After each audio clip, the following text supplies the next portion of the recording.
First 15,000 fans at Saturday's game against the Red Sox will get a replica Devin Williams jersey courtesy of Hyundai. For tickets, go to Mets.com/tickets.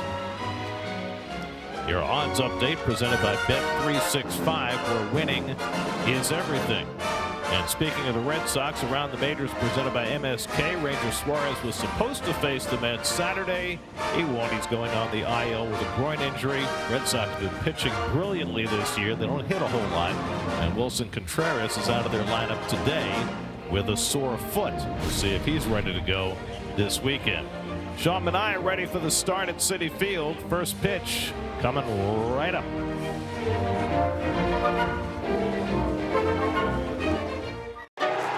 Sundays just got a whole lot better at the ballpark. Family Sundays at Citi Field. Packs. On the PA, that must mean it's Sean Manaea's day to pitch. Just the two of us. Yes, on the Still Bill album. Mets and Royals have split the first two games of the series. A little different look against the left-hander. The Hyundai starting lineup. Starling Marte, the former Met, gets his first start in the series, DHing.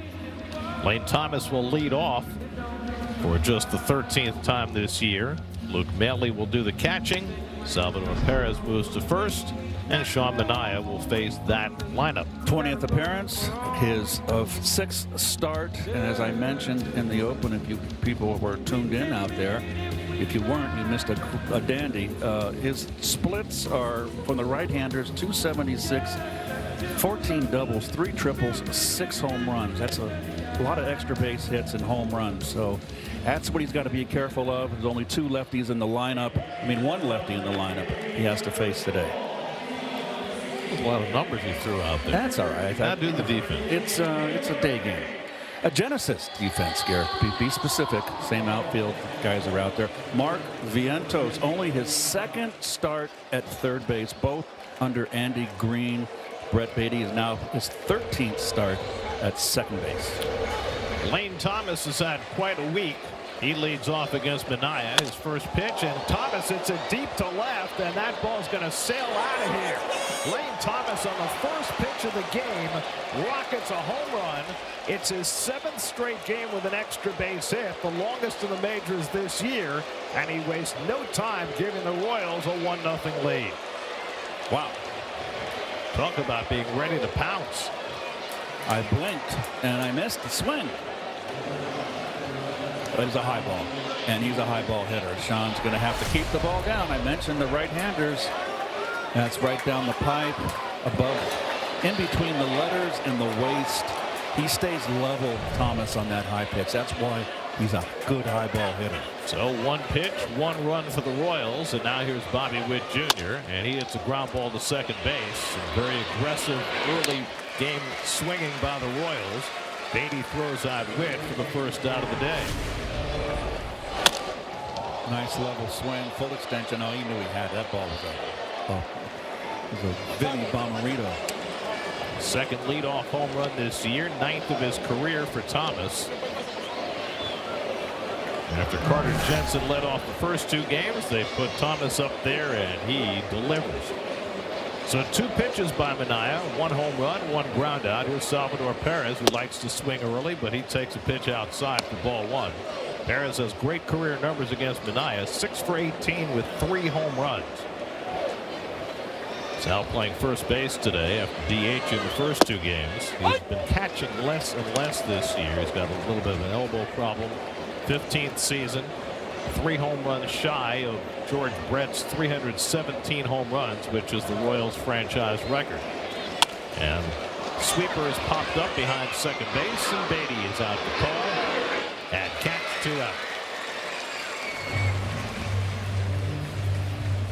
So Manaea bouncing back to get the next 2 after the leadoff home run. And now Starling Marte. Marte pinch hit last night. 4-3 on your scorecard. And got a very nice ovation from the crowd in his first appearance in the series. Smaller crowd today, smaller reaction. And Starling takes up and in, ball 1. Well, we love Starling. He was a consummate professional. Spent 4 years as a Met, great year in 2022. Injury plagued most of the rest of the time. Now 37 years old, still in fantastic shape. His 15th big league season, a lifetime .285 hitter, 164 home runs, and he's the active leader in stolen bases with 367. And he's late on that fastball, and it's 1-2. This is the 29th game Marte has started. He's basically been the short side platoon DH. His 29th start, the 29th game that the Royals are facing a left-handed starter. Little tapper to the right of the mound. Young's going to have to field. Manaea's going to get there, but he can't catch the toss. And Marte's safe at first, and that's probably going to be a hit. I would think that's going to be a base hit.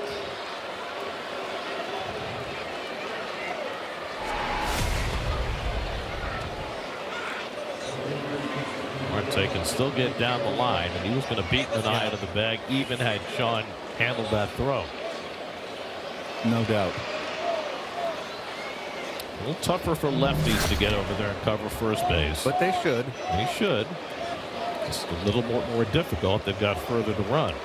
So, two-out base runner. Here's Nick Lofton, who's had a terrific series. 4 for 8, 3 doubles and a home run. There goes Marte, first pitch. The throw by Torrens right on the money, and Marte is out. Do not run on this cat. Luis Torrens bags another one. And that's how the top of the first inning ends. 1-0 Royals.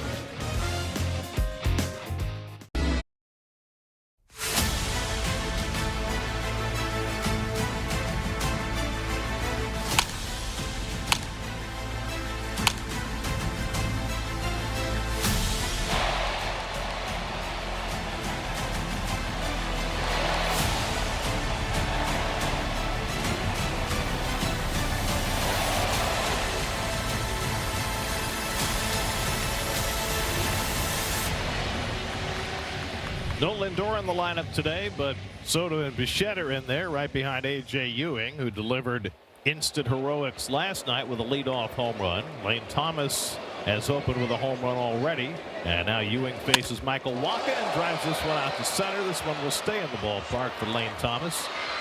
1 pitch and 1 out for Wacha. There's the Honda Mets starting lineup. Lindor resting after a night game last night, still coming back from a calf injury. Polanco as well with his Achilles issue, sitting on the bench.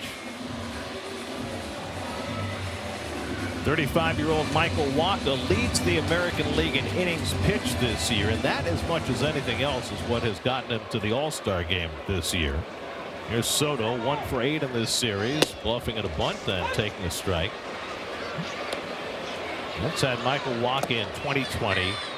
2020 was a weird year anyway, and Wacha did not pitch well. And then he went to Tampa Bay for a year, and then he went to San Diego and he blossomed there. Then to the Red Sox. And now in his 3rd year with the Royals, and he is pitching as well as ever. Always have the great changeup. Were Soto and Wacha teammates when they do you know that? Because Soto's kind of smiling at him like they may have been teammates.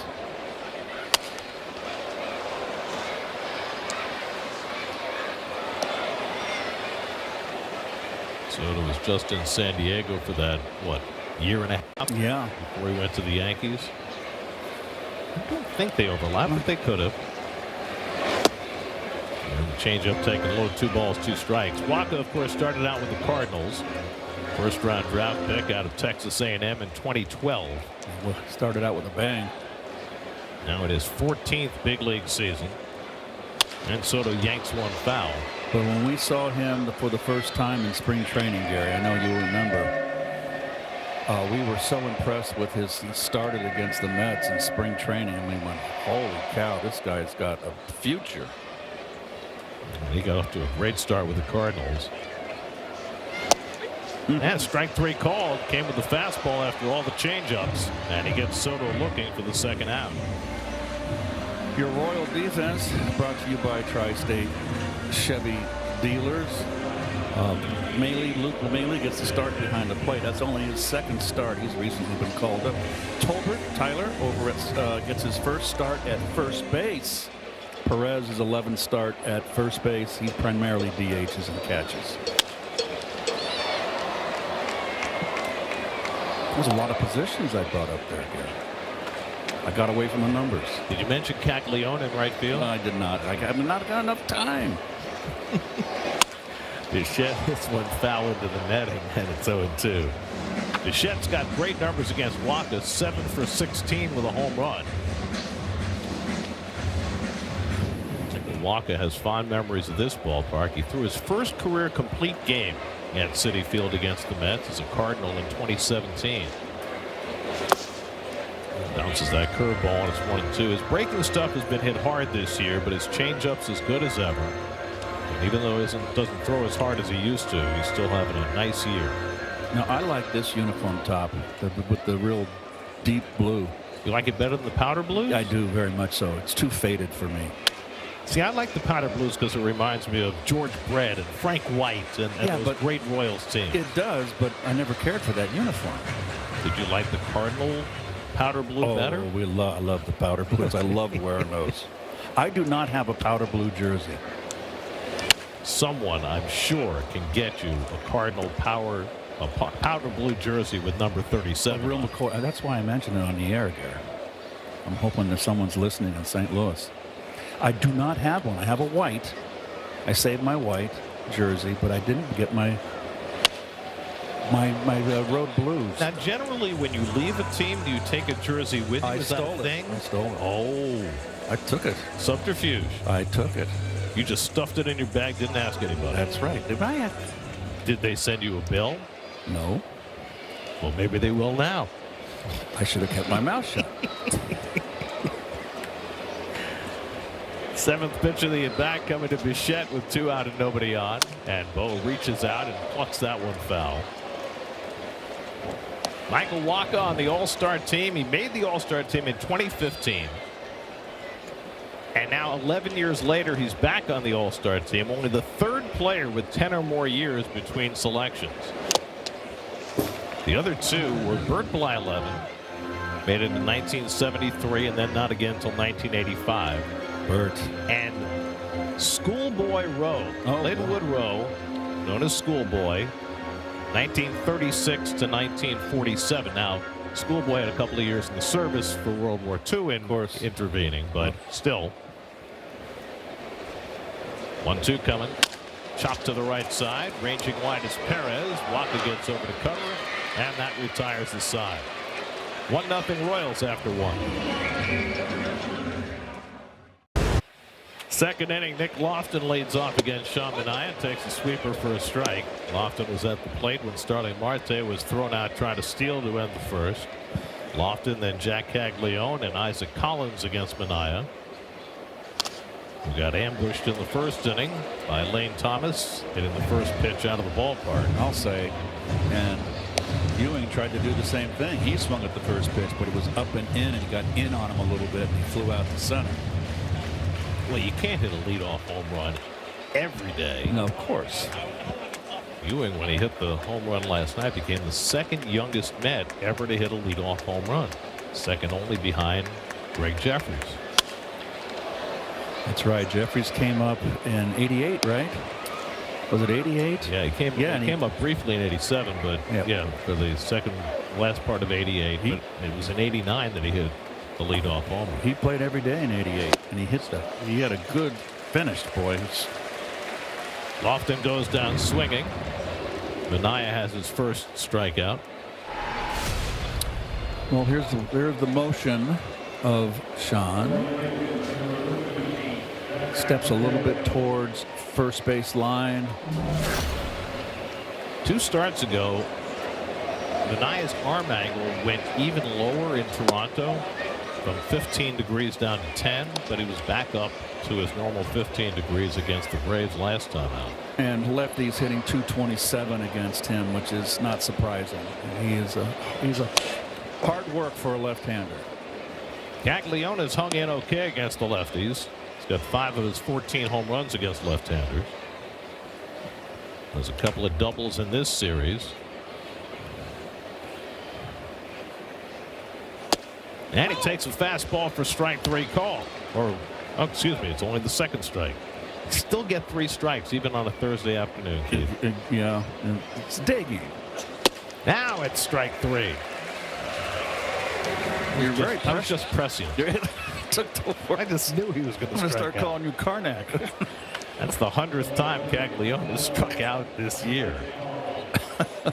Get you on the Johnny Carson show.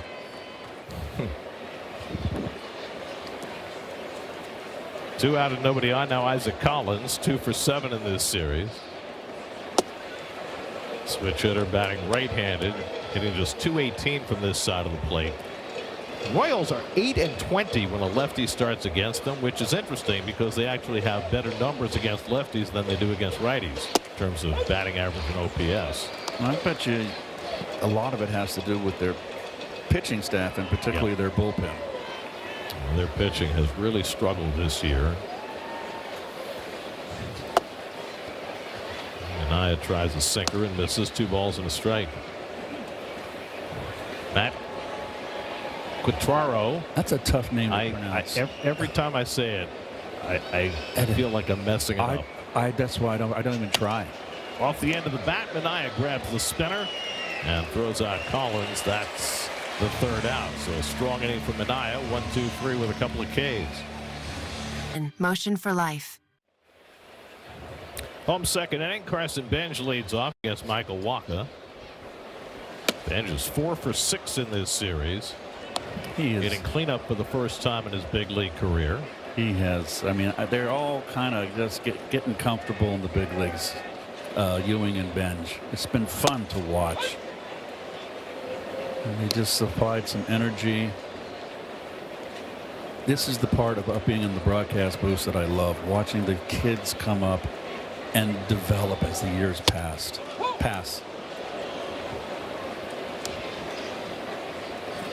I can put myself in their shoes as a young kid coming up when I was 20 years old, so it refreshes my memory. Ooh, right off the thumbs. Sneaky fast right there, Gary. 94, and it's sneaky. That ball snuck up on him.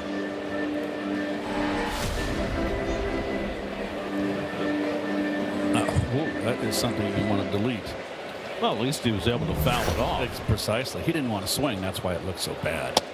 The ball was out of the strike zone. Just couldn't hold up. Changeup looks different from anybody else's changeup. Feels like a parachute coming in.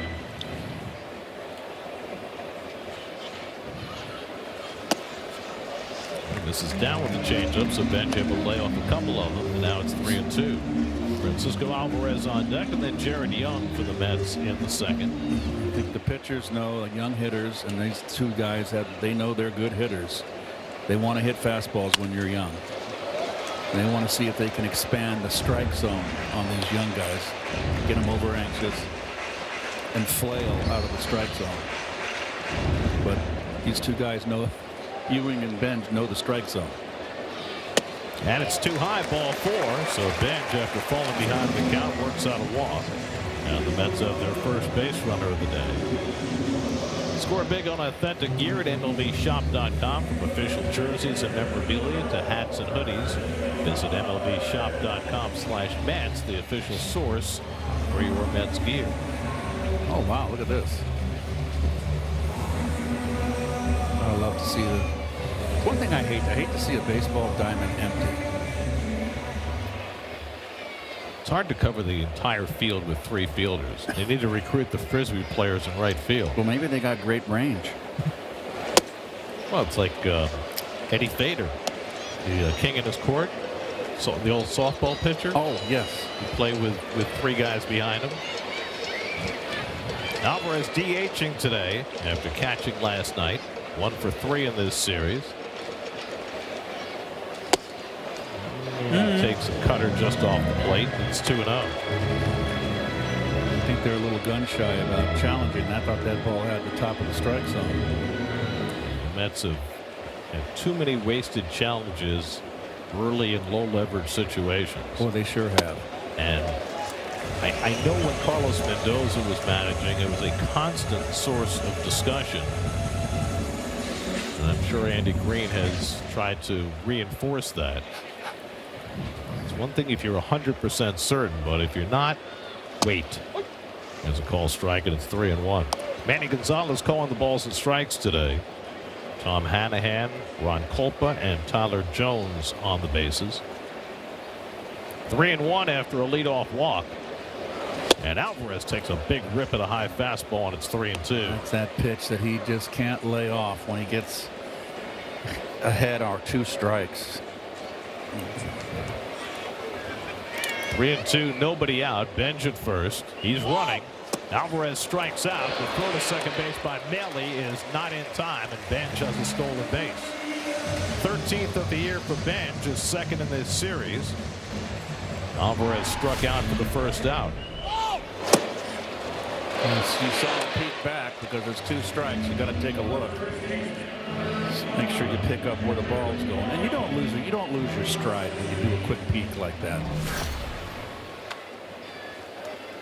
So a runner in scoring position for Jared Young, who is celebrating his 31st birthday today. Happy birthday, Jared. Hope he does as well as Michael McGreevy did on his birthday last night, the St. Louis pitcher. On his 26th birthday, 6 strong innings to beat the Brewers, which is no mean feat these days.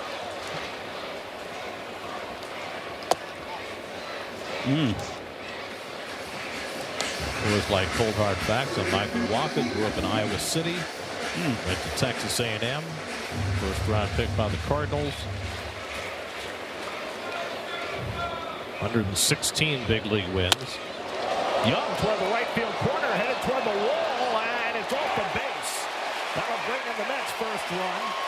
Ben scores. Young slides in safely with a birthday RBI double, and it's 1-1. Birthdays are fun.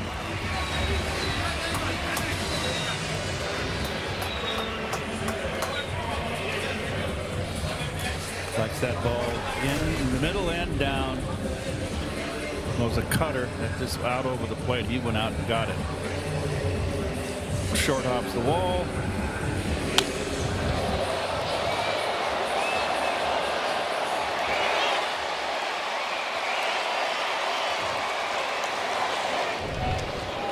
So now Marvientos, his first start since Sunday in Atlanta. He flails at a first pitch slider, 0-1. Not been easy times for Mark. His playing time is diminished. Still showing power. He's got 11 home runs this year. Well, maybe moving him back to a familiar position instead of being out of position all season will help him out with the bat. But like you said, Gary, his playing time is going to be. Did that get his hand or did that get the bat? Vientos is hurt. That one hurt. Got him on the right hand. So what is the call? If the Call was no swing, hit by pitch.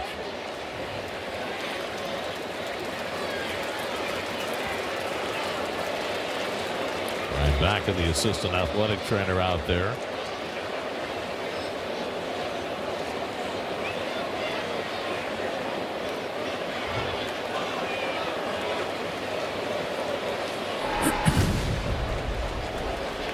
Fastball running in. Oh, goodness. They've got him right on the knuckles, too. Yeah, you worry about hamate bones on that one. The Royals are dealing with a hamate bone to their first baseman, Vinny Pasquantino. He's been out for a while, but they're hoping to get him back as early as tomorrow. Still not sure about Vientos' right hand.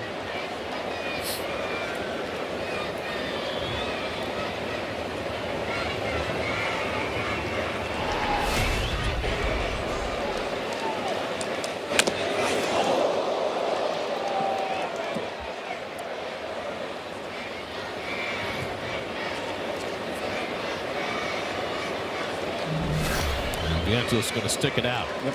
And he's got a chance to play. The biggest question is going to be whether he's going to be able to throw the ball if that hand swells up a little bit. We'll see as the game moves along. fifth batter that Walker's hit this year. And the Mets have 2 men on for Beatty, who had a big hit last night, a 2-run single that gave the Mets some breathing room in what eventually was a 6-2 win. Brett is in 8 straight games, which matches his career high. He's got 3 RBIs in this series. Walker really struggling with his command this inning, falling behind. Young at second, Vientos at first. And Beatty takes that parachute changeup for a strike. 1-1. Looks like so far Manny Gonzalez behind the plate has it's a hitter's umpire. He's got a little tight strike zone. The close ones will go to the hitter's direction.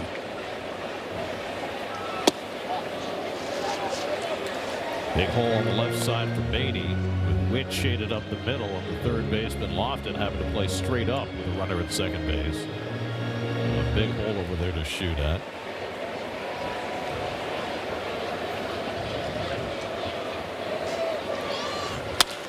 And Beatty skies one in the shallow center.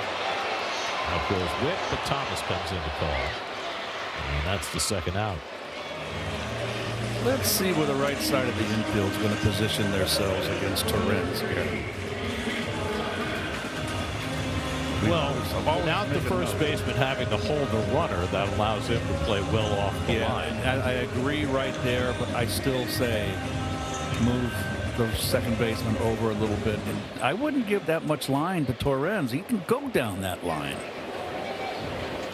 Well, he's 1 for 4 in this series. 3 for 6 in his career against Waka. 2 on and 2 out. He takes a slider outside for ball 1. It's a little muggy today. 87 degrees. Lots of cloud cover though. Fastball at the top of the zone. It's 1-1. Salvador Perez is way off that line, and he's a big guy. He's got a long run over to first base on a hard hit ground ball.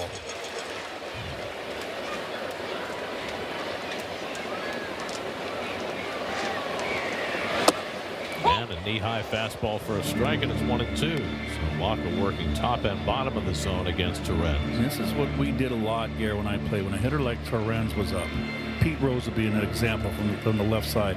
With 2 strikes would shift more on the infield to the opposite field. In this case, the second baseman move over because Torrens is going to be protecting the plate and more apt to go out the opposite direction. And he takes strike 3 call, change up down him looking. And Walker's able to work out of further trouble, but Young's RBI double ties the game. Tonight at 11. Well, Mark Vientos has come out of the game, and they'll send him for x-rays. And the upshot of it is that A.J. Ewing's going to play on the infield for the first time in the major leagues. Did that extensively in the minor leagues, and he's been practicing just about every day taking ground balls at second base and shortstop. So Ewing's at second. Beatty moves to third. Tyrone Taylor comes in to play center field. Oh, that's something we can keep an eye on here with interest. Well, it is certainly interesting, especially with Luis Robert working his way back. Robert hit a home run on rehab yesterday. Don't know how long it's going to be before he's ready.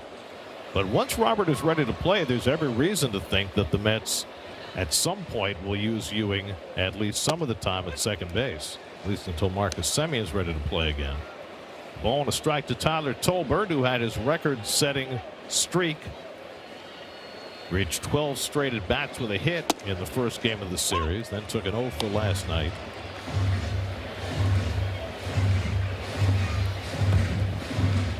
Tolbert's batting average down from 396 to 373.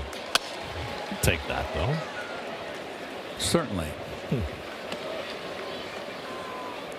Sean Manaea just 22 pitches in the first 2 innings. That is very rare for Sean, who has built a lot of high pitch counts this year. In fact, his last outing against the Braves, he threw 108 pitches in 5 innings. That's the most he's thrown by far in any game this year.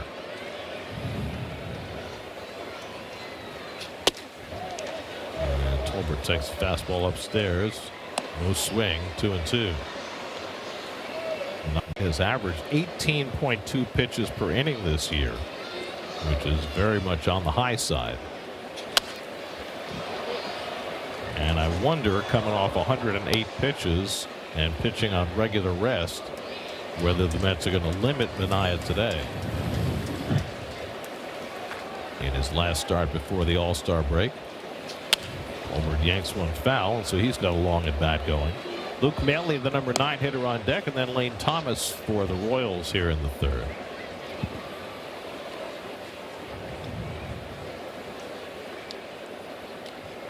Eighth pitch of the at bat coming to Tolbert.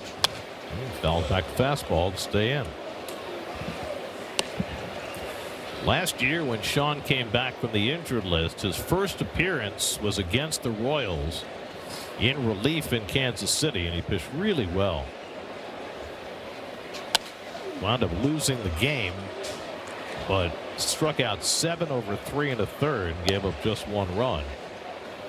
And it was such an encouraging sign because the Mets had been waiting half a season for Sean to return, but then things went south for him very quickly. And on the 10th pitch of the at bat, Tolbert hits a 2-hopper to short, and Bichette throws him out, 1 away. Well, Mark Vientos forced to leave the game after being hit on the right hand by a pitch, and you can see that hand already swelling up. Yep. And get some ice on that. And we'll take him for x-rays, and hopefully there's no break in there. The last thing Vientos needs right now with the struggles he's gone through this year. Now the veteran catcher Luke Manley, just his second game this year with the Royals. He was with them last year for a time as well. They needed an extra catcher because Salvador Perez is limited right now to first base and DH duty by a sore elbow. I mean, you can look right there, 1 for 4 coming in, and his 1 hit's a 3-run homer. And it was off a left-hander. Manley playing with his 6th different team. And he fouls one away. He was originally drafted by Tampa Bay back in 2012 out of the University of Kentucky. Oh.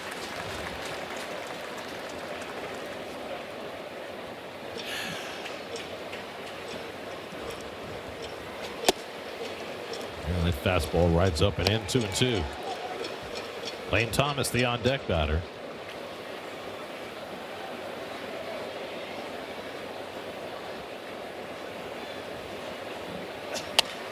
The Royals had won 3 in a row until the Mets beat them last night. Kansas City had back-to-back games where they scored 15 against the Phillies and then 16 against the Mets. The first time in their history they'd ever had back-to-back 15-plus run games. Yeah, they knocked out Sanchez in Philadelphia. This is the ace, or one of the aces of Philadelphia. And then last night the Mets were able to hold them down, and now Manaea uses a cutter to strike out Manley, and that's his 3rd strikeout. So Sean set down 5 in a row. Not a strike.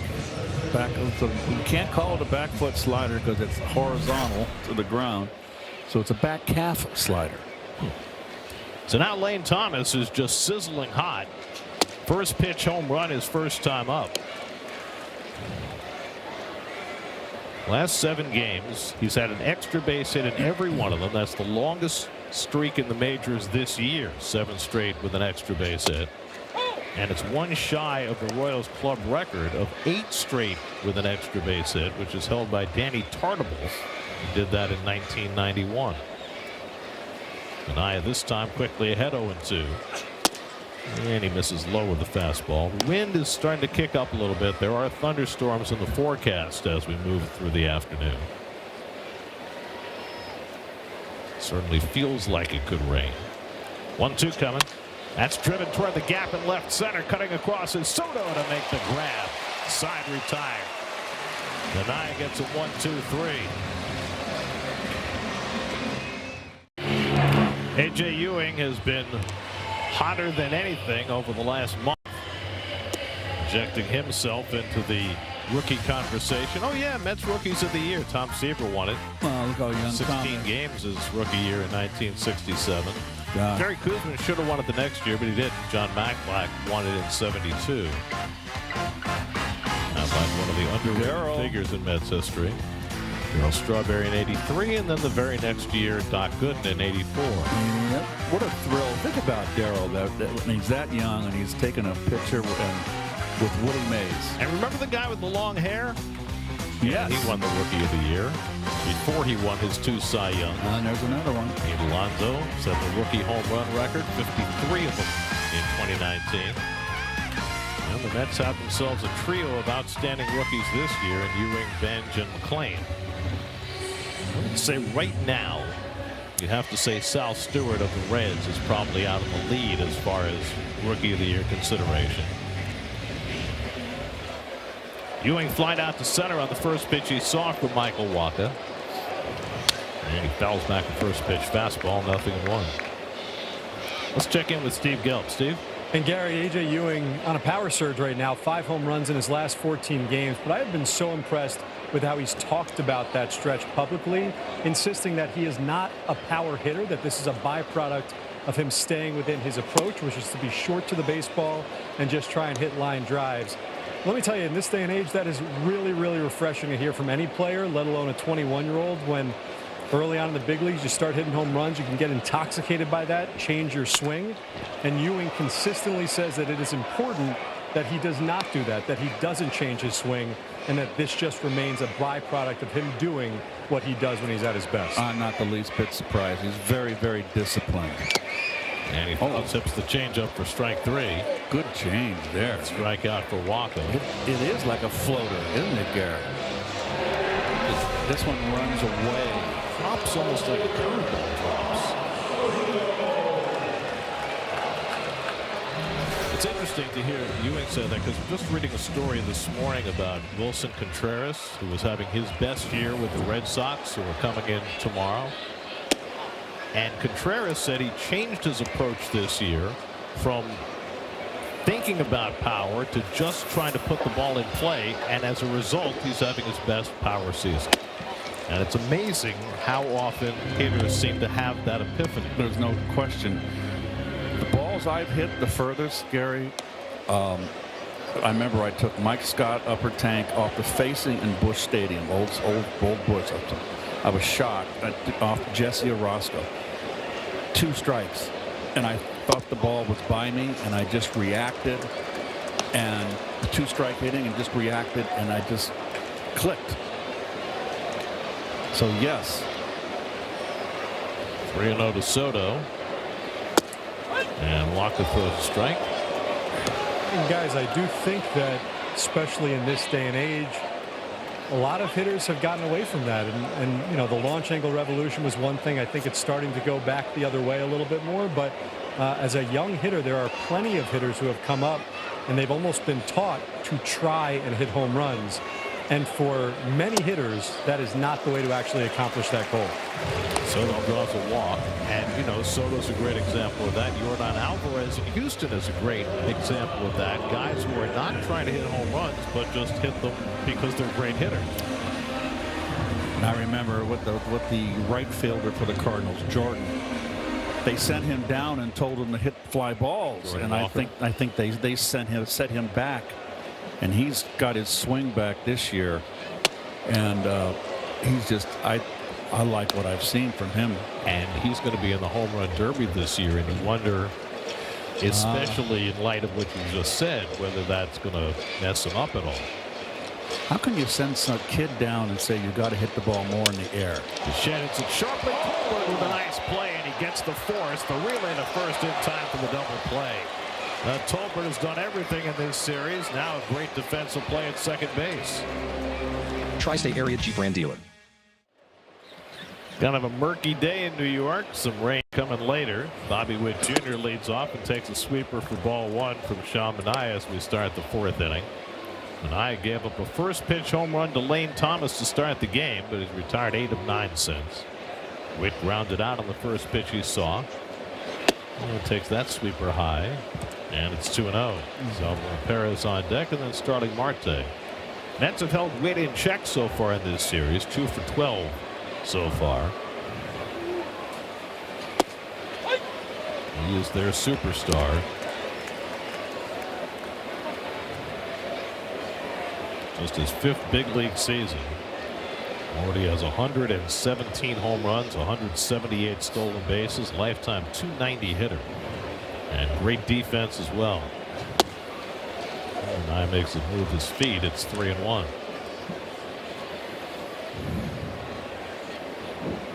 His dad was a fireballing right-hander on the Texas Rangers, among others. He launches one to deep left field. Forget that. Witt's got a home run, and the Royals have the lead. 13th home run of the year for Witt. Second home run given up by Manaea today, and it's 2-1 Kansas City. As I've always said, that breaking ball, that flat horizontal slider to the right-hander, Sean really has to be careful. This was down and in. I don't know how far in it was. I don't know if it had plate, but that was a 2-iron.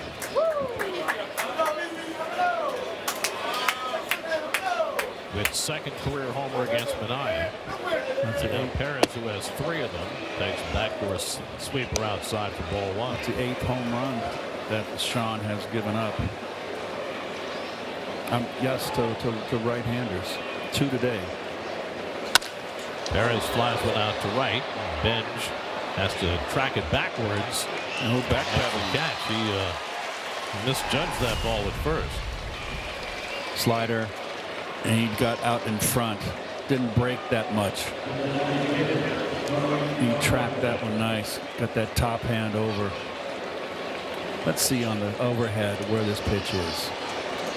He makes contact on the inner half. So it was a mistake. Now Starling Marte takes a fastball strike. Marte had an infield hit in the first, then was caught stealing.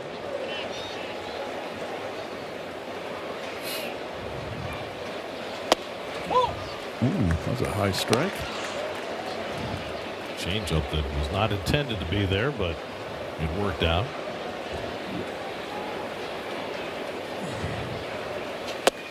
Manaea allowed 2 home runs in his last start against the Braves. One to Eli White, one to Mauricio Dubon. And now he's allowed 2 more home runs today. Marte hits a ground ball to third. Beatty comes in and sweeps it up. 2 out.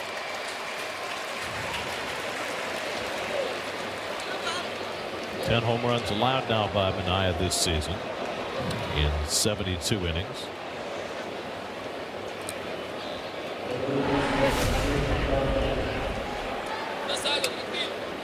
Just not much break on that, and it's out over the plate and down, and that's trouble. So he's gotten 2 outs after the home run. Now Nick Lofton takes it back for a sweeper for a strike. That's a good pitch for Sean against a right-hander. That backdoor breaking ball can start around 6 inches to 9 inches outside and break over the outside corner. Lofton pops it up into shallow center, and in comes Ewing to call, Taylor to call, and he makes the catch, and that retires the side. Witt's home run puts the Royals up 2-1. What? Summertime, we've already had a wave of hot weather. Kind of sticky this afternoon. All sorts of ways to keep cool in the hot summer. Great fun.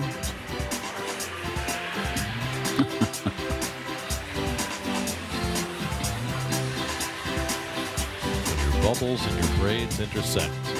Look at that tiger.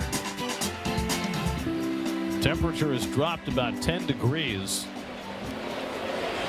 with thunderstorms on the way. Carson Benj takes a strike. 2-1 Kansas City as we start the bottom of the 4th. Benj walked, stole a base, scored the Mets run in the 2nd. Benj's first game as a cleanup hitter in the big leagues. He's the 14th different cleanup hitter the Mets have used in their first 94 games. 14. Well, gets that out to left field. Over toward the line comes Collins. 1 out. usually the teams in the up front have a steady roster and a steady lineup.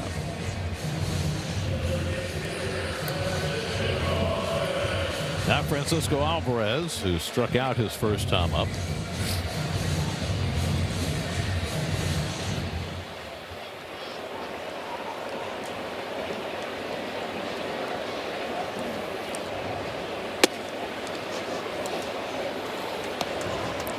Walker went through a 3-year period from about 20 when he was with the Mets through 22 when he wasn't the same guy. Just didn't seem like his changeup was working as well. Lost velocity. But over the last 5 seasons, he has really found it. First with the Red Sox, then the Padres, and now with the Royals. In those 5 years, he's 53 and 33 with a 3.46 ERA. He's going to lose this challenge. Whereas with another low leverage challenge, It's going to be a strike. I understand the impulse, but you got to think about your team and not just your at bat. ABS powered by T-Mobile. Over and over. Swing and a miss at a high fastball, and Alvarez is out on strikes for the second time. That's 5 now for Walker, 2 down. You know, we talked about this in spring training with the advent of the ABS system this year, and we mused about the impact that it might have on teams if players use the ABS system in a way that benefited them rather than benefited the team, and how that would affect team cohesion. And I don't know if it's had an impact, but I know that what the Mets have done with the ABS system has often been not team oriented. I'm of the opinion it's the catcher behind the plate that is like the center fielder in the outfield. He's going to be the one that's going to make the challenge. And a guy like Juan Soto can, because he's got such a great eye. And Juan has been wrong a few times in his challenges. As far as how it affects a team when you got guys in early in the game in low leverage situations, someone's got to just say, "Hey, what are you thinking?" Someone on that team got to stop it. Well, apparently, from what I've been told, that's been said repeatedly. And it's not just the Mets, but we see them every day, and it's just been an epidemic. It has, and they've been. If they were in a spelling bee or a multiple choice quiz, they'd be getting D's. Thank goodness there's no essay. 2-2 to Young, who had a double to drive and a run. He flies this one toward right center. Coming over is Caglione. And Walker's got himself a 1-2-3. Bottom of the 4th. 2-1 Kansas City. Or your local DMV. Joe DeMayo and the Athletics' Will Salmon discuss what the Mets sell-off could look like at the trade deadline on the latest episode of the Mets Pod. Subscribe and listen wherever you get your podcasts. Bump, set, where's the spike? Jack Caglione fouls one off as we start the 5th inning. Got to go run for the ball when somebody knocks it that far offline.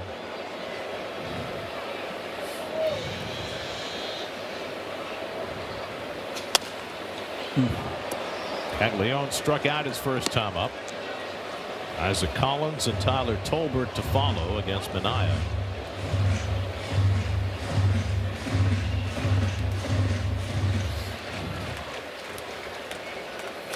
And Caglione goes down on a high fastball.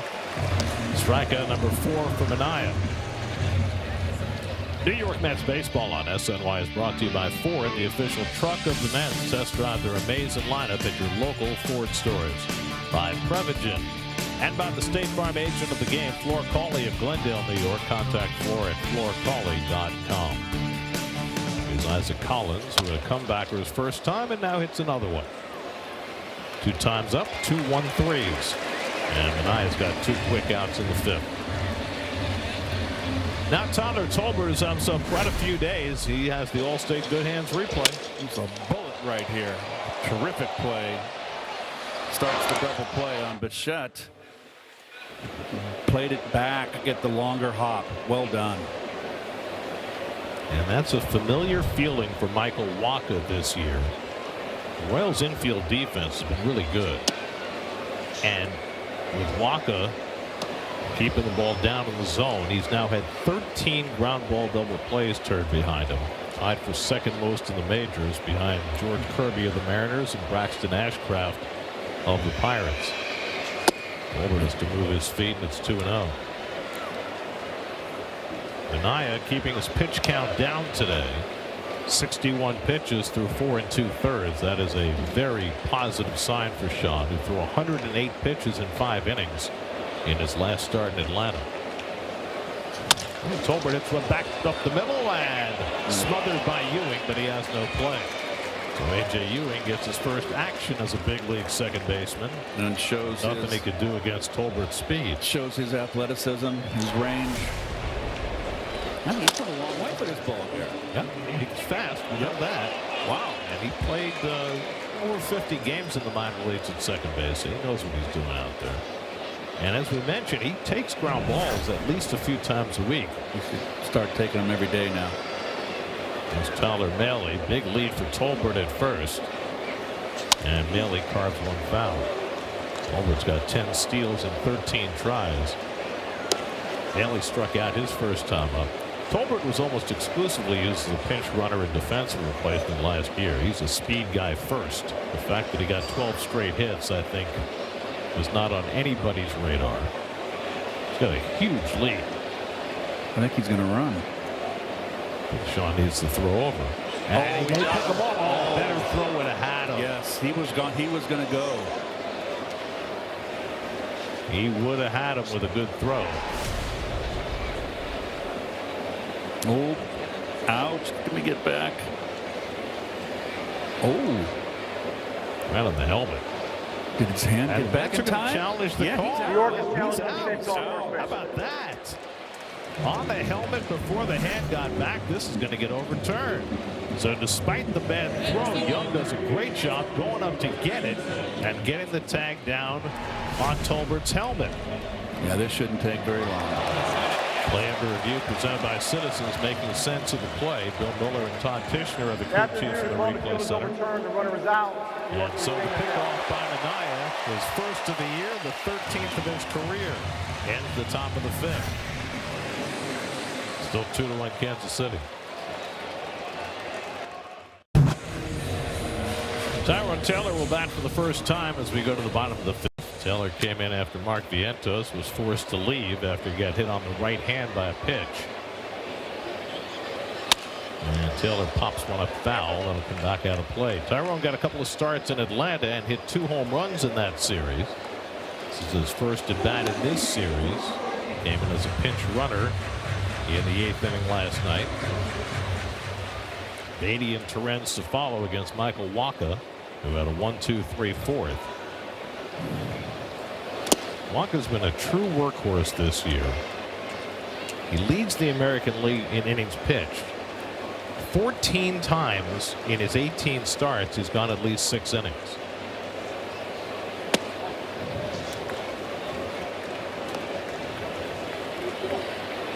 By contrast, the entire Mets staff has only 23 starts of 6 innings or more. And Wacha's got 14. Taylor hits it deep to left. Back near the wall. That ball's out of here. Tyrone Taylor. His 3rd home run in his last 3 games with an at-bat.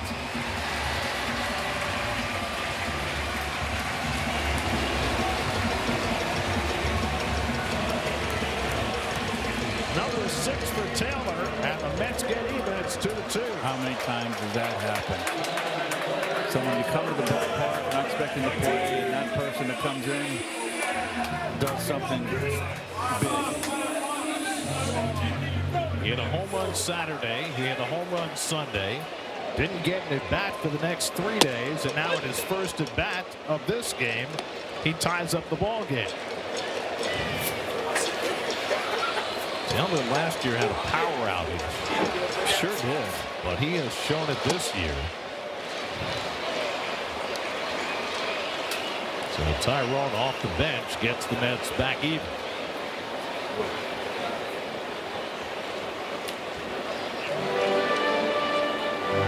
Mets have had only 2 hits, but they both produced runs. Young's run scoring double in the 2nd, and now Tyrone's home run.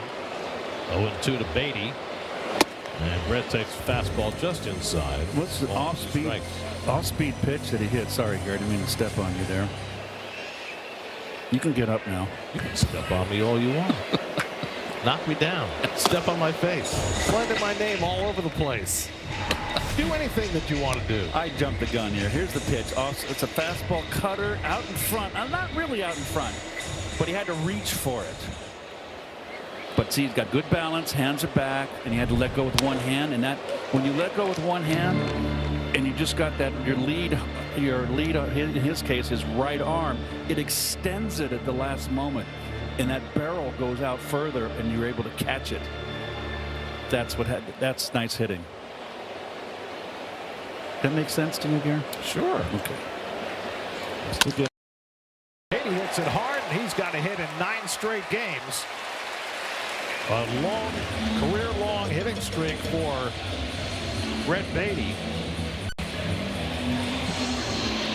Now the Mets have back-to-back hits to start the 5th. Down and away, went right with it.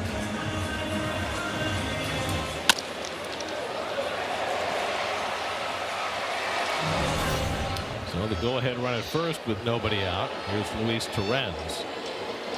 Keep in mind there might be rain on the way, so you might think about playing for 1 run here in what could be a rain-shortened game.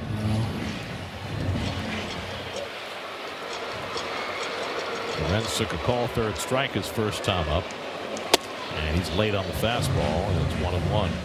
We were talking about Tyrone and his power outage last year. Last year, Tyrone hit 2 home runs in 310 at-bats. Now he's got 6 home runs in just 112 at-bats this year. Big turnaround for Tyrone. Missed some time with a hip injury, but he is back and flourishing.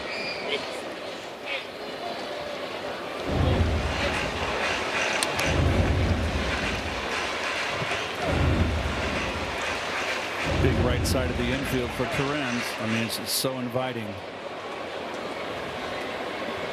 A.J. Ewing waiting on deck. And then Torrens pokes one the other way toward the line, and that is caught by Caglione. Nice job by Jack Caglione, and then he shows off his cannon of an arm, trying to double off Beatty, who gets back. Caglione struggled so much in right field last year, but clearly vastly improved. Well, they're playing to the opposite field. Torrens. That ball was right down the line. Well, he's had a tough first 2 games at first base. Filling in at first with Vinny Pasquantino out. As I mentioned earlier, they expect to get Pasquantino back tomorrow. There's A.J. Ewing. Beatty runs, and the throw by Maley close, but he's safe. Picked a good pitch to run on. Off-speed pitch, and Beatty has his 4th stolen base of the year and the Mets' 2nd stolen base of the day. That's a strong throw, too.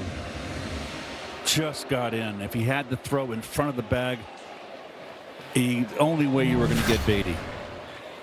Mets have started to run a little bit more the last 3 or 4 days. I wonder if the skipper has something to do with that. And Ewing flies one foul, ball on a strike. AJ's fly to center and struck out today. Still 6 for 11 in this series, including a double and 2 home runs. Trying to pick up the go-ahead run from second. The Mets have not led today. They were down 1-0 and 2-1. They've come back to tie twice. And Ewing pulls one into right for a base hit. Beatty to third. He'll be held up there against the arm of Caglione, who throws it on the fly to the plate. That might be the best right field arm in baseball right now. That was a howitzer, and smart coaching by Tim Leeper to stop Beatty at third. Good hitting. Watch the top hand here. High change. Look at that. No overswing. Just came with that top hand on that changeup, stayed back. Well done.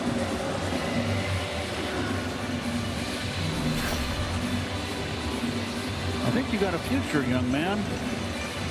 He's got a pretty good present.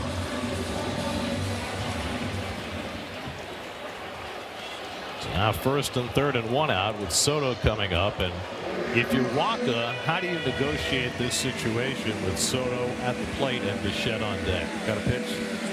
Can't run and hide. Got to go get him. Going to walk the bases loaded.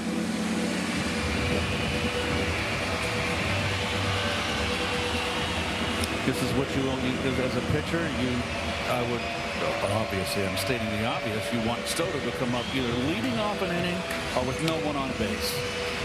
Well, it's not the case here. You're kind of in a rock and a hard place. So these are the at-bats that are fun to watch, Garrett. You know, it's a 2-2 ball game. We're in the 5th inning.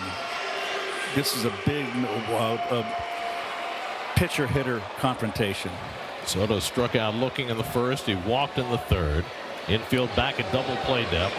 Beatty at third. Ewing at first. 1 out.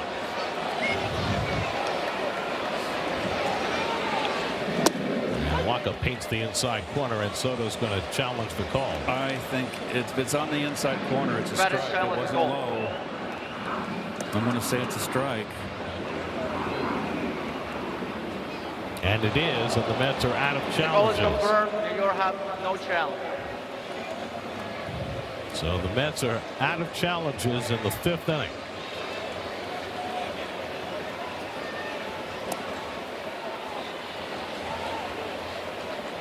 Waka's already gotten 1 double play ball today, 13 of them this year.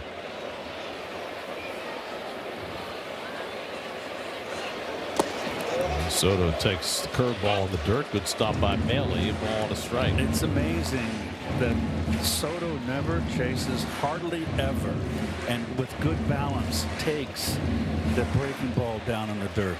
The pitch that he chases is up in the chin that he'll go after a lot. Short lead for Ewing at first, and Soto flies one foul off the left side, and it'll go out of play. The Mets today 2 for 4 with runners in scoring position, and over the last 5 games, the Mets are 19 for 40. That's 475 with runners in scoring position. They've scored 35 runs in their last 4 games. Now Waka ahead of the count on Soto, 1-2 with Bichette on deck. Okay, what's going to be his out pitch? Does he have one? Changeup's usually at the 1, and he misses high with the changeup, and it's 2-2. You don't want to go 3-2 because you know that Ewing will be on his horse 3-2, and that'll take away the double play.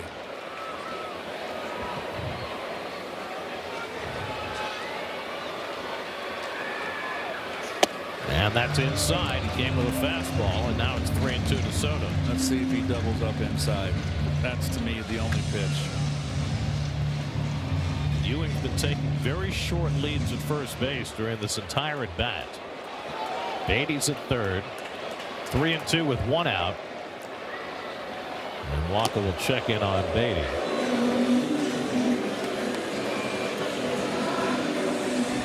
Ewing gets back. Waka's got 1 pickoff this year. He's given up 4 steals in 7 tries.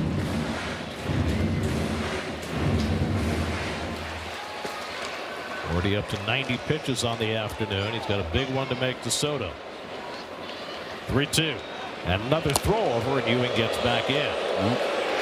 Now after 2 disengagements, Ewing can take a little bigger lead. Third disengagement without getting it out is an automatic walk, and that would score the run. 3-2 to Soto. Ewing runs too high, ball 4, and the bases are loaded. So after getting ahead 1-2, Waka loses Soto. Second time Soto's walked today, and now Bichette will bat with the bases loaded. Third walk for Waka. Waka. So here's Bichette, who hit the ball very sharply his last time up, and Tolbert made a nice play to turn a 4-6-3 double play. Waka needs another one of those. And Bichette takes fastball inside for ball 1. Waka, he's pitching smart. The fastball in that missed with Soto. 2-2. and he goes after Bichette, and he just missed the pitch. But good effort. Good hack by Bichette, a ball and a strike. Early in the season was struggling so mightily with runners in scoring position. Getting back to himself. Up to 263 in RBI situations. Leads the team in RBIs with 50. And he leans out of the way of that one. 2-1. 3 straight fastballs inside here.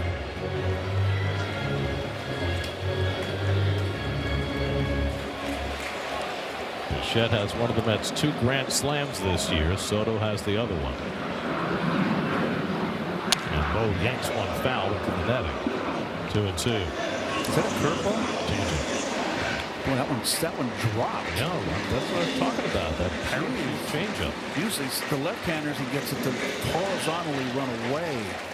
But to the right-handers, he throws a drop. It's 2-2 to Bichette. And Bo hits one in the air to center. That should get the run home. Beatty tagging at third. He comes down the line to score. The throw goes to third, and the Mets have their first lead of the day. Good at bat. Bichette drives in his 51st run of the year, and the Mets go in front 3-2. good at bat, Bo. That curveball was like a 12-6.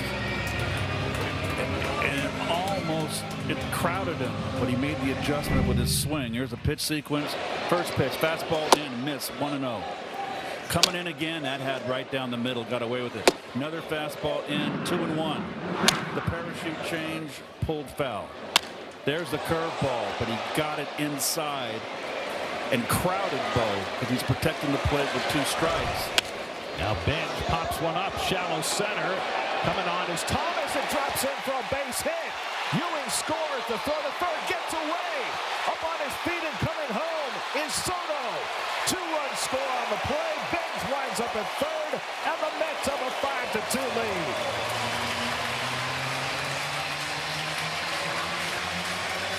Well, we've seen it before in this series. The Royals throwing the ball around. Thomas couldn't get to the pop-up and then exacerbated it by throwing it wide to third. Well, he had the right play to throw to third. He had him. Just didn't make it. And it's not Walker's fault. Walker's got to back up home plate. He's no way he can get to back up third. And it's just, I mean, the Royals have just played really pitiful defense. I'm sorry.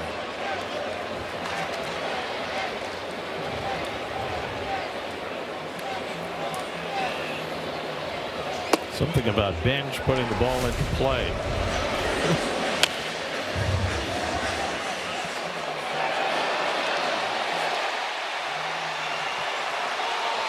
He would have had him. So it's a single for Bench, an RBI, then an error on Thomas, allowing the second run to score and allowing Bench to get to third. So 4 runs home in the inning, 5-2 New York, 1-1 to Alvarez, and he swings and misses at the changeup, and it's 1-2. Alvarez already struck out twice today. That's a tough error on Thomas. I mean, he made the right play, and the throw was on line, but it hit the runner, so it would have ended the inning. Well, outfield defense has been a problem for the Royals this year. And Thomas, in defensive runs saved, is a -7 in center field. That's the 3rd lowest of any major league center fielder. I mean, he's not a center fielder. Their best center fielder is Kyle Isbell, but he is on the injured list right now, and so Thomas has been pressed into service. Probably better suited to be a corner out. Right. He was that with the Nats. Yeah, he played mostly left and Yeah. right. Lucas Urseg up in the bullpen. Walking now over 100 pitches. And Alvarez takes the slider outside. It's 2-2. Alvarez, the 8th man up in the inning. It all started with the Tyrone Taylor home run. Beatty had a hit, stole a base. Ewing sent up to third with a hit. Soto walked, and then Bichette and Bench coming through. Walker's high pitch count this year is 105. He's now at 103, just trying to squeeze out the rest of this inning.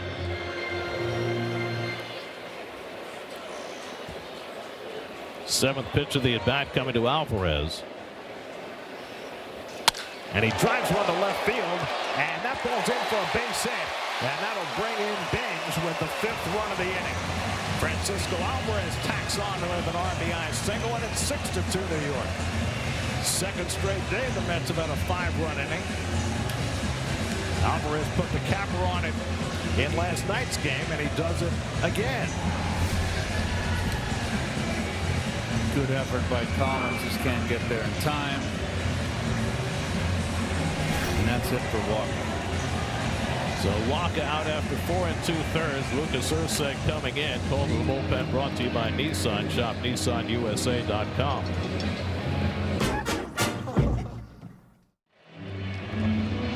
Presented by Infiniti. Reds are here for the weekend. They're only 3 games out of a wild card in the American League after their rough beginning.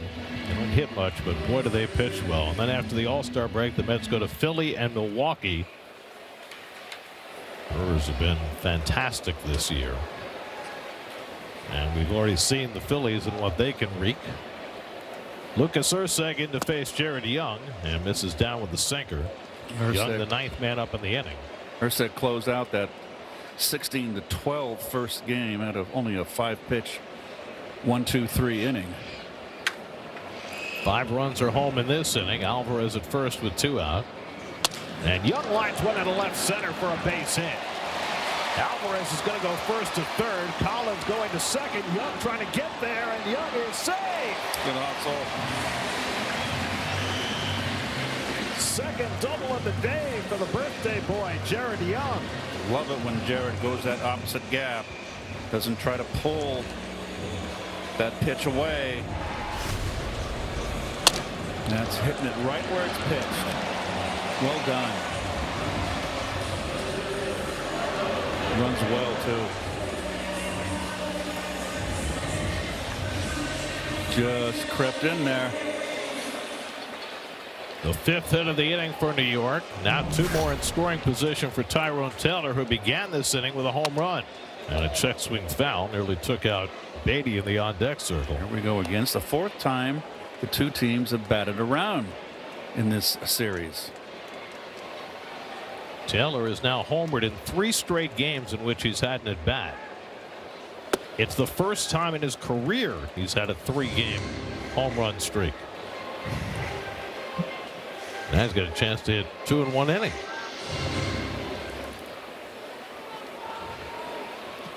Alvarez at third, Young at second with 2 down. Skied off the right side. Perez tracking it, but that'll go out of play.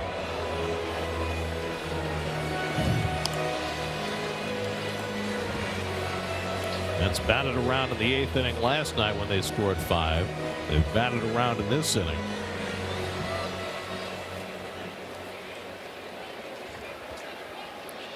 Sean Manaea has had a long time sitting on the bench.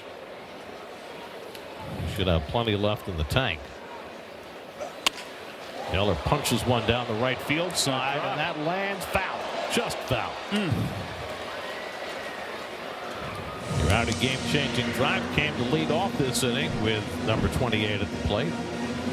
Got a little cutter, reached out, let go of that one arm, one hand.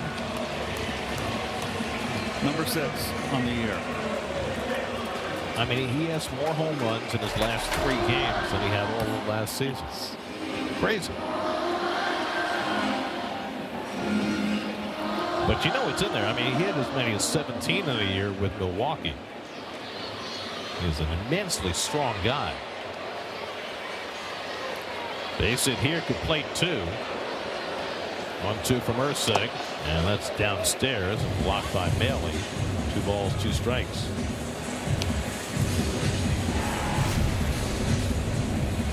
That slider never got. He bounced it in front of home plate. Not even close.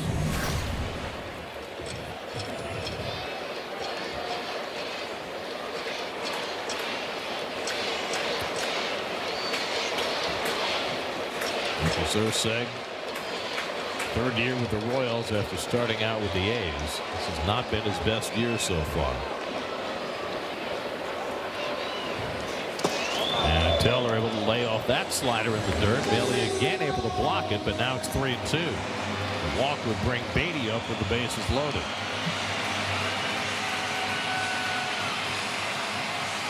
Mercedes had trouble with walks this year. He's averaged 5.5 walks per 9, more than double his walk ratio last year.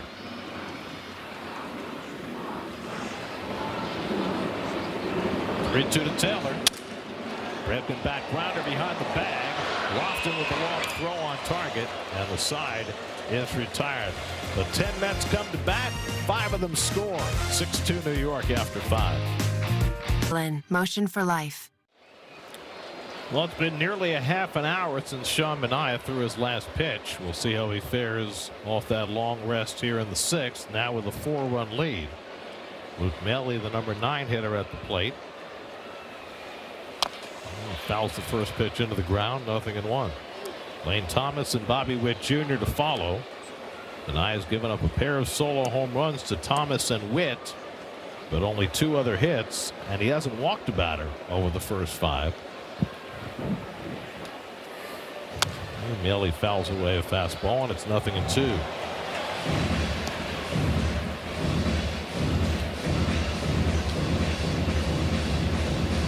Maile starting just his 2nd game of the season. He played with the Royals last year as well.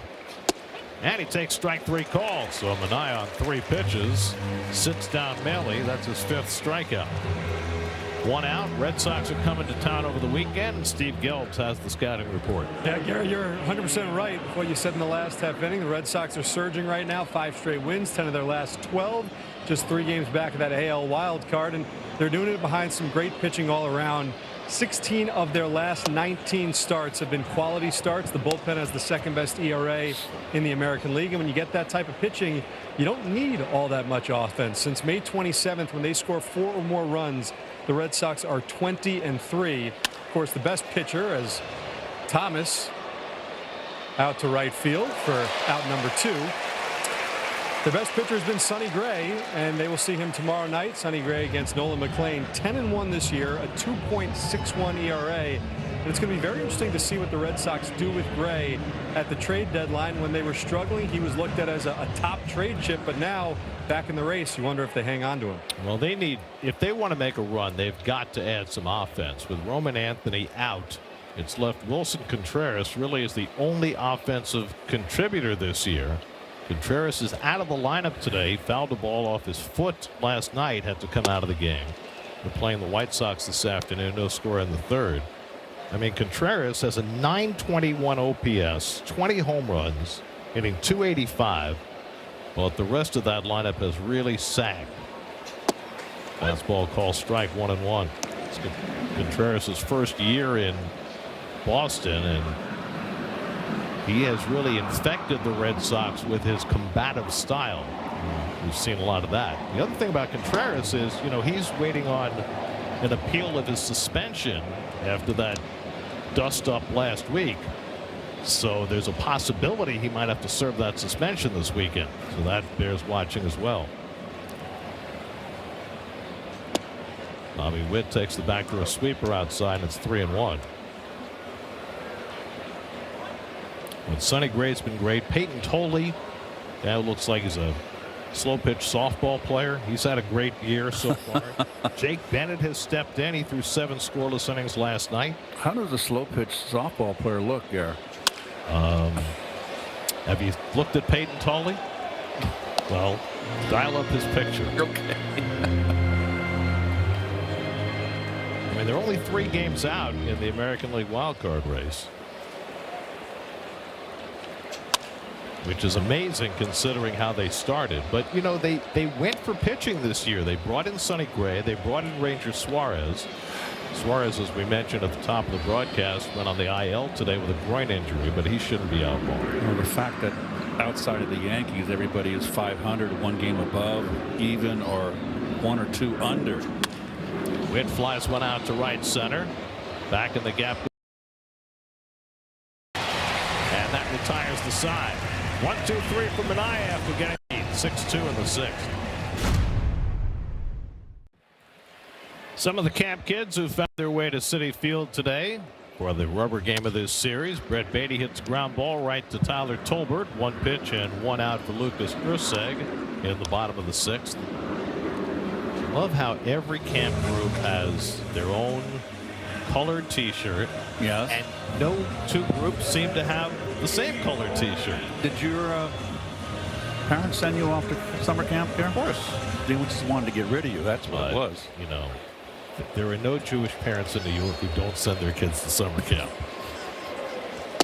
That's mom and dad's vacation, right, Al? Right? Yeah, Al's nodding his head. Luis Torrens is 0 for 2, lined out to right his last time up. So the Mets offense all of a sudden is functioning the way they had hoped it would all year. This is now the 5th straight game in which the Mets have scored 6 or more runs. It's 41 runs in these 5 games. A little quick pitch right there from the belt. Witt has to charge and throws out Torrens to away. Mets for most of the season have been languishing near the bottom in just about every offensive category. They moved up from 14th to 13th in the National League in runs scored with their output last night. But they're still next to the bottom in on-base percentage and slugging percentage. They've got a lot of room to make up. Now if they can get their pitching in order, maybe they'll be primed for a little better final 69 games. In the dirt to Ewing, ball 1. Meanwhile, Sean Manaea has thrown 75 pitches through 6 innings. Yes. And it looks like he'll have his longest outing of the year. There's nobody up in the bullpen. There's the Mets offense. I'm going to get greedy with Sean. He has a big, quick inning next inning. He can go 8. Well, 3 quick outs for Lucas Urseg will send Manaea back to the mound for the 7th for the first time this year with a 6-2 lead. 7th inning, Salvador Perez hits first pitch sweep foul from Sean Manaea.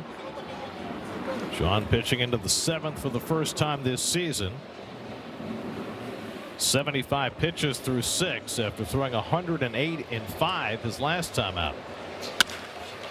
Perez out to right field, and Benj gives ground to make the catch. 1 out.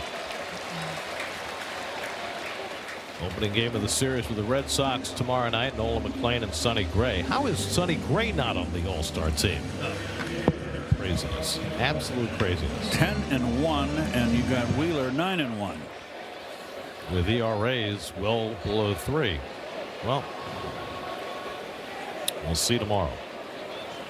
Michael Wacha's on the All-Star team, and the Mets took him to school for 6 runs in 4 2/3 innings. And he'll go to the All-Star game. The Mets hang on here with a 5-7 record, a losing record in an All-Star. Starling Marte yanks 1 foul, and it's 1-1. So perhaps there was an omen that this was going to be a good day for Manaea. He gave up a home run on the first pitch that he threw. The last time that a Met pitcher gave up a home run on the first pitch of the game, it was last year in Detroit, and the pitcher was Sean Manaea, and he gave up a first pitch home run to Jahmai Jones, and the Mets wound up winning the game 10-8. He didn't get the win. He didn't get the win, but the Mets won the game. So perhaps the first pitch home run was an omen. Well, he's throwing free and easy here. He's got his rhythm. He is not overthrowing, and he's hitting corners. 58 strikes, only 23 balls.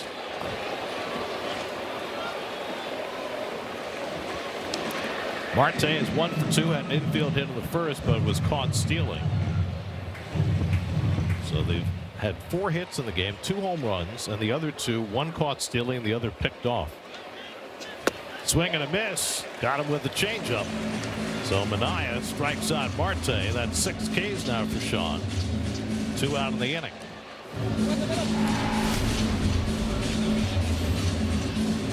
That might have been a sweeper. Yeah, back door. Never was a strike. It's harder than he usually throws a sweep. Must have been his cutter, right? Well, he had him out in front. Makes me think he took something off. Here's Lofton. He's 0 for 2. Well, there's someone. He took a lot off on that one. That pitcher has gone 7 innings 6 times this year. Minaya trying to do it for the first time, and he's ahead on Lofton 0-2. Nolan McLean has had 3 starts of 7 innings. Clay Holmes had 2. Freddie Peralta has 1. No Mets starter has thrown a pitch in the 8th inning yet this year. 0-2 coming inside, and Keith is hoping that maybe Sean will be the first. 86 pitches now. I would love to see it. It's got to get rid of Lofton quickly for that to happen. Out to right field, down the line, slicing away and foul. We saw Clay Holmes in the dugout, by the way. Clay was throwing in the outfield before the game today. He's been throwing some bullpen sessions, trying to work his way back from a broken leg. It's going to be a while, but the Mets are hoping sometime in August that Clay will be able to go out to the mound again. He was so good before he got hurt. He sure was.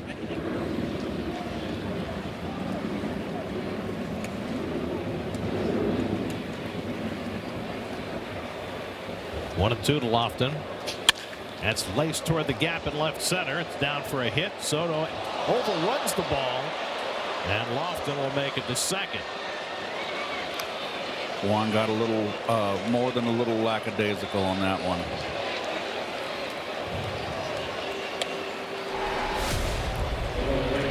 I mean, he was right there to cut it off. Yep. And just overran it. Yeah, you're right. It's a little casual. Yep, very casual.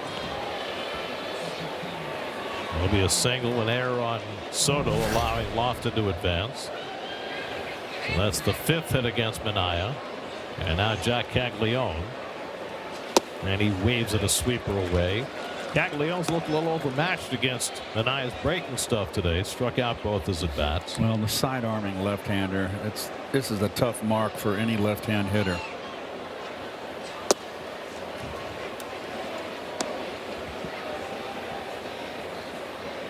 There's nobody up behind Minaya.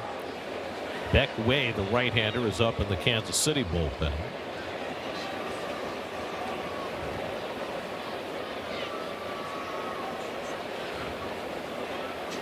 That's lined down the right field line. Caglione's got an extra base hit, and that'll bring in Lofton. So Caglione with his 3rd double in this series, and the Met lead is cut to 6-3. And hung a slider, a sweeper. That is a sweeper, Gare.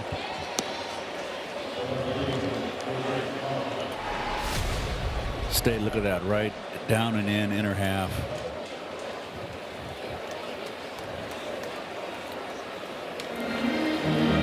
So Caglione made the adjustment after striking out twice. Justin Willard out to the mound. One more out. We'll get some stirring in the Mets bullpen now. So you can cash in the 8th inning. It's not going to happen. So they just want him to finish this out. By the way, because it's a day ending in a Y, the Mets made a move with their bullpen today. Tobias Myers went back to AAA, and Dan Hammer, a right-hander, is up. If he gets in a game, it'll be his big league debut. Right now, it's Huascar Brazoban getting up. So Minaya will get one more batter. Isaac Collins has hit a pair of comebackers today.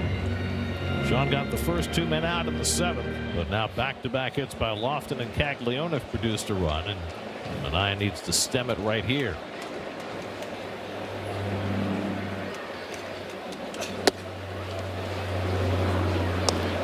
Collins is a guy who is not prone to going out of the strike zone.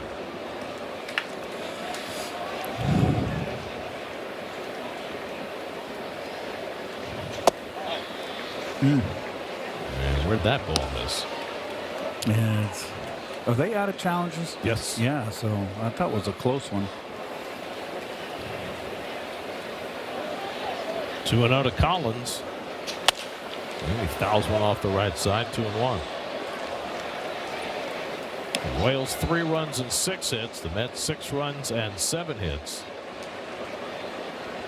Mets had a 5-run inning for the 3rd time in the last 5 games.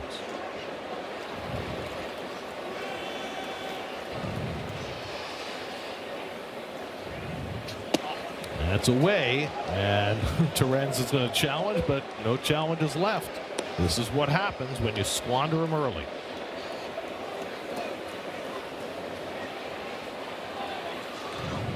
They have to have another talking to. Well, if he walks here, he'll be adios. And he walked him, and now the tying run is going to come to bat. So Minaya unable to seal the deal in the 7th. Tyler Tolbert coming up with 2 men on. Oh, they're going to stay with him? If they bring in the right-hander, there's a lot of left-handed pop on the bench. That's true. Carter Jensen and Michael Massey, among others. That's the first walk of the day issued by Minaya. And he will stay in to face Tolbert, who had an infield hit his last time up. Tying run at bat. Tolbert has homered once in this series. Reach back for something extra here to close out this inning. And Tolbert drops down a bunt. Torrens is right on it, and that retires the side. That is a silly play. Wow. First and second and 2 out. Thank you very much. Even if you're successful, you're not going to drive in a run.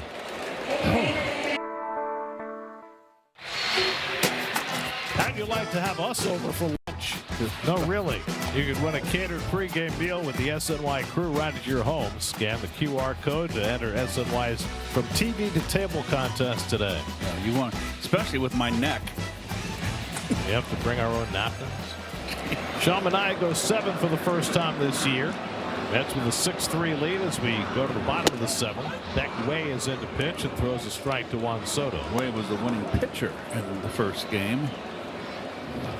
Got 2 outs. 2/3. Middle of that 16-12 shellacking.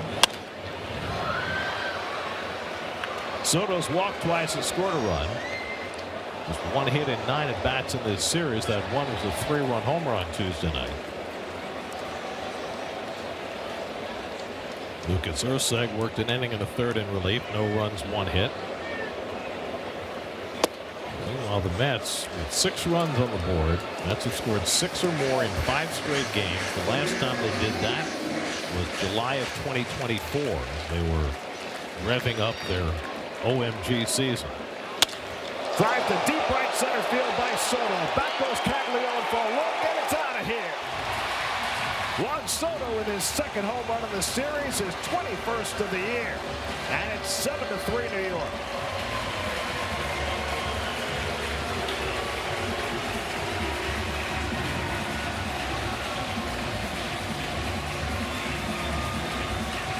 He is a marvel. National League leader in OPS coming into the day, and he's only bettered that with 2 walks and now a home run. That 2nd home run of the afternoon. Taylor and now Soto. Pitch down in the strike zone. Middle in. That is, you're asking for it.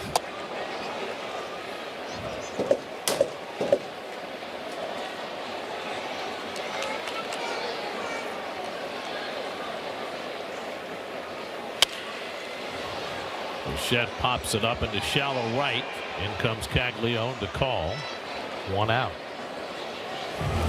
Take a look at the bomb. Yeah. Right in his wheelhouse. That might have been a changeup. Just stayed back. 96. It was a sinker. Okay, so sinker that didn't get it away. And a nice casual bat flip. Bench lines one the other way, and he's got another 2-hit game. Carson Bench, who drove in a run in the 5th, now has his 2nd hit of the afternoon. He has the ability to go the other way as well. Carson. I mean, these 2 young guys right here are a bright spot. Bench is now 6 for 9 in this series. And here's Alvarez, who drove in a run with a base hit his last time up. And he hits a double play ball right at Witt. And Tolbert with the easy turn for the 6-4-3 double play that retires the side. But Juan Soto's 21st home run of the year stretches the Mets lead to 7-3.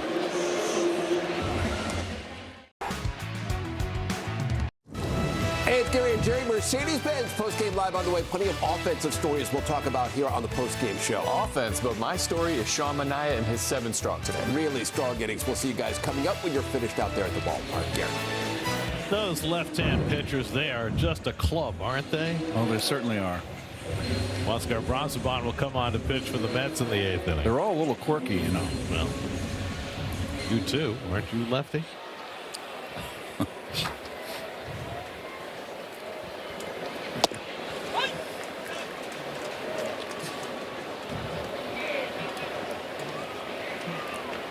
This is Carter Jensen batting for Luke Maile, leading off in the 8th.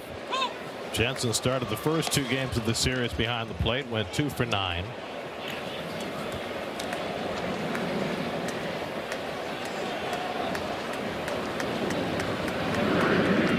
And Brazoban strikes him out on 3 pitches. Sit down, 1 out. Brazoban did some heavy lifting on Tuesday night. 2 innings, 37 pitches. And right back out there after 1 day rest. Last night, when it was a close game late, the Mets had Luke Weaver ready to close the game because Devin Williams had done so much pitching on Monday and Tuesday, or Sunday and Monday. So they were going to give him a 2nd straight day off. I would assume that Williams is available today. We'll see. Lane Thomas hit the first pitch of the game for a home run. His 7th straight game with an extra base hit. Longest in the majors this year. Since then, he's lined out to left, fly deep to right. He's had good swings every at bat. Thomas 5 for 11 in this series with 4 extra base hits. And Brazoban with a good changeup strikes out Thomas. So Brazoban comes out with back-to-back strikeouts, 2 down. Changeup, outside corner. Perfect pitch. So the base is empty for Bobby Witt, who homered leading off in the 4th inning. His 13th of the year. And he pops one up foul beyond the plate, out of play. Final line on Sean Manaea: 7 innings, 97 pitches, 6 hits, 3 runs, only 2 earned, 1 walk, 6 strikeouts, 2 home runs. Manaea going 7 for the first time this year and lowering his ERA to 4.56.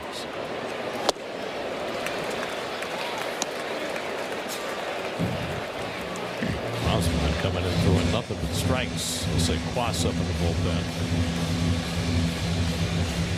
Sean Manaea's last win as a starting pitcher came nearly a year ago. Struggled for most of the second half after coming back last year as Reds came awfully close to getting to that ball.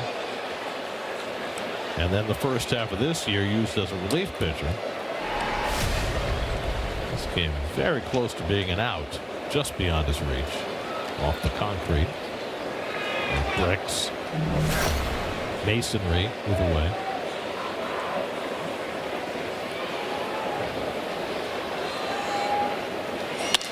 And Witt flies one to deep left, but this one's playable for Soto.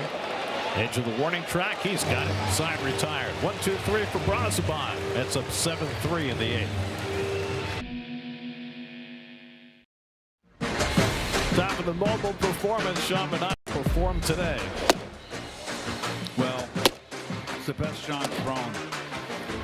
Just effortless, and he hit the corners with his fastball. The 2 mistakes he made were the 2 home runs, solo shots early, found his rhythm, really spotted his balls inside, outside. Well done. Jared Young has celebrated a happy 31st birthday with a pair of doubles today. Carter Jensen stays in the game behind the plate after pinch hitting. Jose Quas on the mound. Quas pitched yesterday, 2/3 of an inning. Yeah, he well pitched in a run. A little dribbler off the right side. Quas will take it to the bag and does the roll and himself rolling over Quas. Oh my gosh. Says, I'm okay. Remember, he had that knee.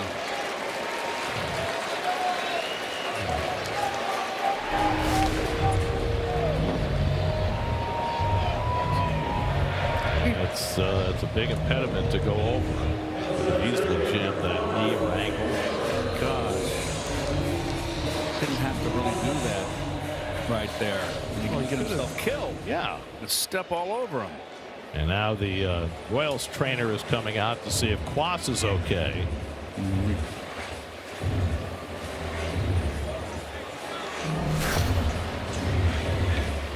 Jeez. Where's Casey when you need him right now with a comment? Casey Kasem on American Top 40? Mr. Stingle. Oh, the old professor. Yes. Well, does anybody know how to play this game? the third inning, they're down the left field line with the placards. And then you look around and they're down in the right field line in the corner. Oh, those are Met fans. They got their placards. You look this way and you got placards. Over here, you got placards. My favorite Casey story is that the Mets had two pitchers named Bob Miller in 1962, a lefty and a righty.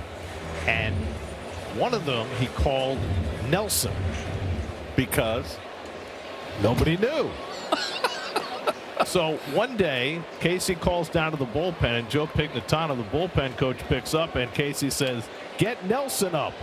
And Pignatano looks around, and he says, "We don't have a Nelson." So he took the ball, put it on the bullpen mound, and said, "Nelson," and Bob Miller, the left-hander, got up. He knew. Oh, gosh. That's driven down the left field line by Taylor, and that ball's in the corner, a fair ball.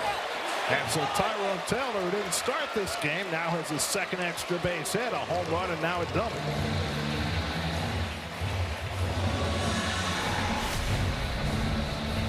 That live, that we can't have the view there, but it's just inside the chalk.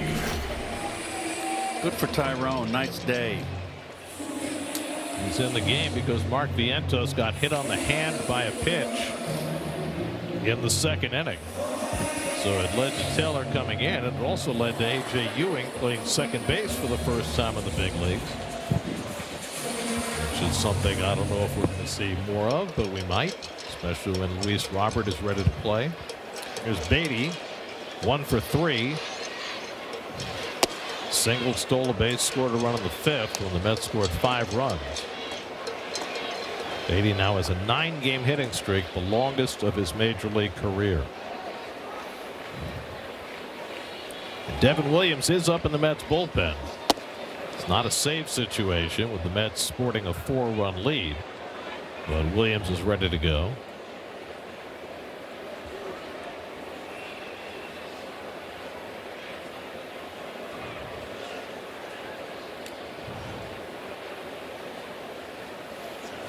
Last night, Weaver got up when the Mets were batting in the 8th, but when they put up 5 runs, Weaver sat down, and Xavier Curry came in and got the final 3 outs, and Curry is up alongside Williams in case the same thing happens again.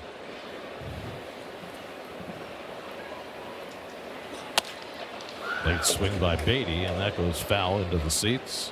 2-2. Sean Manaea in line for a win as a starter for the first time since July 23rd of last year against the Angels. So 2 weeks short of a year since his last win as a starter. And a half swing. Beatty went around for strike 3.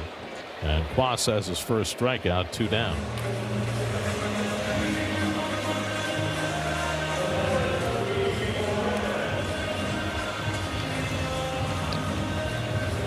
Braves and Pirates are back underway after a rain delay in Pittsburgh. They're in the 6th with Atlanta up 6-4. Braves start the day with a 3-game lead on the Phillies and the Marlins. They're going for a sweep there, are they not? I believe you're right. Yes, they won the first 2 games. Joey Bart had the big home run yesterday against the team that let him go. Torrens is 0 for 3 today. And to me, the Marlins are the story. 5 in a row. They've won 15 of their last 17 at home. Kyle Stowers has hit 4 home runs in the last 4 games. And they have tied the Phillies for not only second place in the division, but for the second wild card spot as well.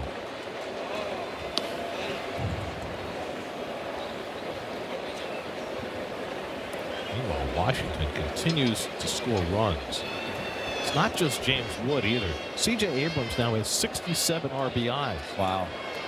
That's a career high already, and it's not even the All-Star break. Luis Garcia has 20 home runs, a career high. Luis Garcia? Yeah. Wow. Check his bat. 2-2 to Torrens with 2 out.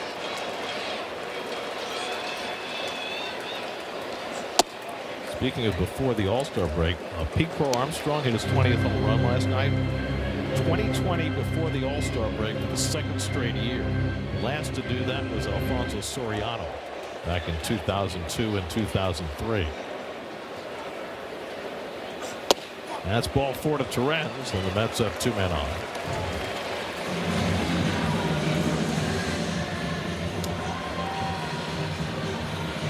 All right, so here's an esoteric one for you. You ready? Jared Young, 31 today, has 2 doubles.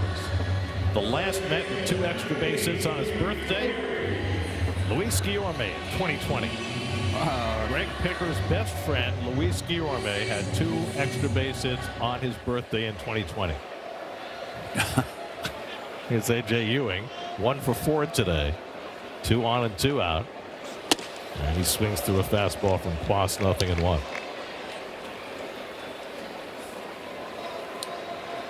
Mets have hit 2 home runs today. They've now homered in 11 straight games.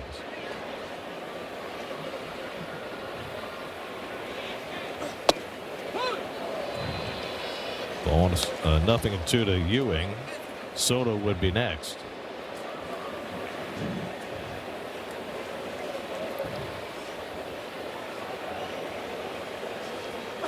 And Ewing goes down on 3 pitches, inning over. And we head to the 9th with the Mets trying to capture the rubber game. Devin Williams coming in. Pro on us. Well, it's been 40 years. Mets and Red Sox. You remember the 86 Mets, right? Oh, I sure do. Fondly. Last championship club in Flushing. 108 wins in the regular season. 116 on the year. And the Red Sox are in town tomorrow night for the first of 3. Well, a bunch of changes. Francisco Lindor is going to play shortstop. Beatty goes back to 2nd. Bichette goes back to 3rd. And Ewing goes back to center field. You got all that? Got it. Devin Williams in to pitch the 9th inning. Throws a strike to Salvador Perez. Devin's had a couple of days off after some really heavy lifting the last 2 games in Atlanta. Grounded to the right side, comes up in the breadbasket to Young, and he flips to Williams for the first out. I tell you, Young does a good job at first base. Let me tell you, he stayed in front of that ball. It was no easy hop. Smothered it with his body. Well done. Well, it's nice to see Lindor on the field. The last time that Lindor had a day off, he was not available at all because they felt as though they couldn't really rev him up mid-game. And I asked Andy Green before the game whether that would be the case today, and he said Lindor would be available, and turns out that he is. So he'll probably be in the lineup playing shortstop tomorrow night against the Red Sox. Here's pinch hitter Josh Rojas batting for Starling Marte. And Rojas swings and misses at an air bender and lost his helmet in the process. Rojas pinch hit in the game last night, walked and scored a run. Former Arizona Diamondback. Williams could use an easy outing. There's nothing easy about the 2 games he pitched in Atlanta.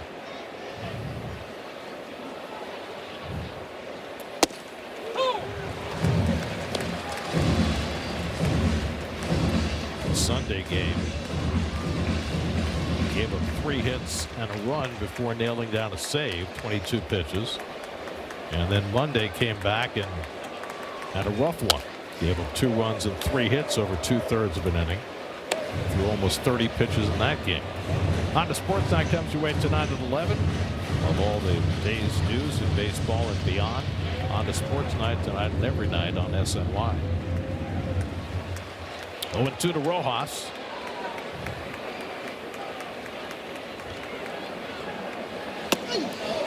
Did he swing? He stopped the swing on the bender. 1 ball, 2 strikes. Barely. Williams thought he was going to get the call from Tyler Jones, the third base umpire. Not to be.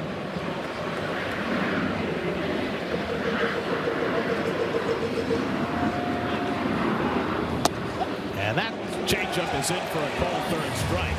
Yep. So he was able to lay off the one out of the zone, but then he laid off the one that was in the zone. And the Royals are down to their final out. Oh, look at the corner. Wicked. So 2 out and nobody on. Now Nick Lofton 1 for 3 today. Lofton's had a terrific series, 5 for 11 in the 3 games with 4 extra base hits. As we'll say goodbye to the Royals after today and see him in Kansas City next year. Royals one of these days like they might get a new stadium in downtown Kansas City. That would be nice. Certainly be different rather than playing in the big parking lot. Well, they're way outside of downtown. Right. They've got the 2 stadiums, Arrowhead and Kauffman, right across from each other. That will do a lot for, I guess, the downtown economy. Get a lot of business down there. So I really like Kansas City as a city. I like going there. Lofton pulls one foul, and the Royals down to their final strike. Well, it's always nice to be able to walk to the ballpark. I mean, the atmosphere outside the ballpark in Toronto was spectacular. Yep. And of course, Colorado and Pittsburgh and Boston, all of them are walkable. 1-2 to Nick Lofton.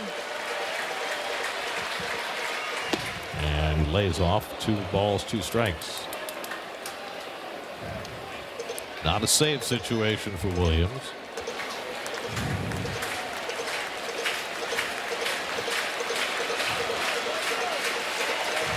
Two coming to Lofton. Hit on the ground through the hole, a base hit. So Lofton's fine series continues, and so does this 9th inning. Lofton now with 6 hits in 12 at bats in the series. You know, you're not going to want to walk anybody. You're going to throw fastballs here. You got a 4-run lead. So now Jack Caglione, who drove in a run with a double in the 7th against Minaya. Young playing behind the runner. Lofton takes off. Caglione takes changeup for ball 1. Defensive indifference moving Lofton to second.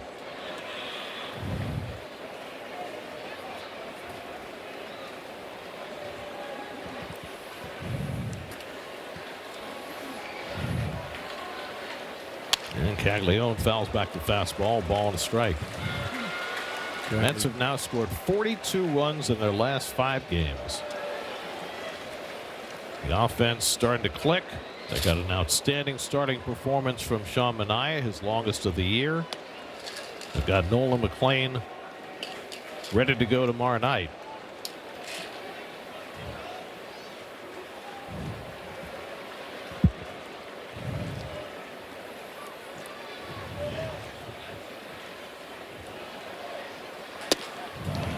Fastball misses inside to Caglione, 2-1. Caglione keeps it going. Isaac Collins would be next.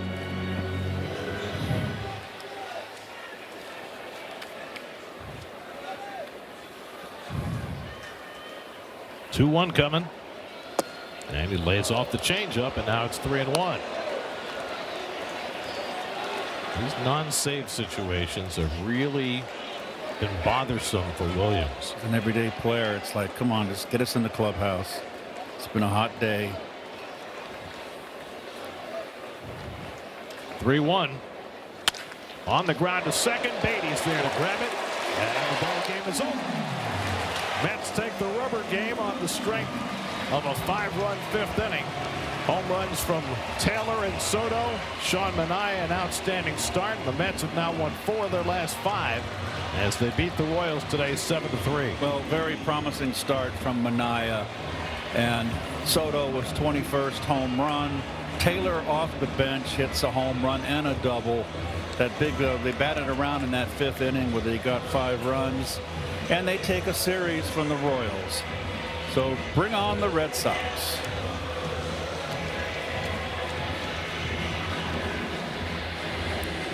Tonight's win is brought to you by Moomoo. Create a Moomoo account and join Winner's Rush, where every Mets win is your chance to win too. Terms and conditions apply. Moomoo Financial Inc. Member FINRA SIPC.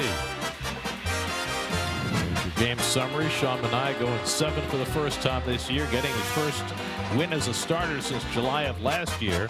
Tyrone Taylor off the bench. The homer, so did Juan Soto. We'll find out about Mark Vientos, who got hit on the hand and had to leave the game. But the Mets take 2 out of 3 from the Royals, 4 out of 5 overall now, as they welcome in the Red Sox over the weekend. The Amazing Mets Foundation is proud to contribute $2,500 to Northwell Health and the Cass Institute for Women's Health for every Mets win. For more information, visit northwell.edu/cats. The total contribution so far this season is $100,000. Mets in a happy mood after winning 7-3. More coming up from Citi Field in just a moment.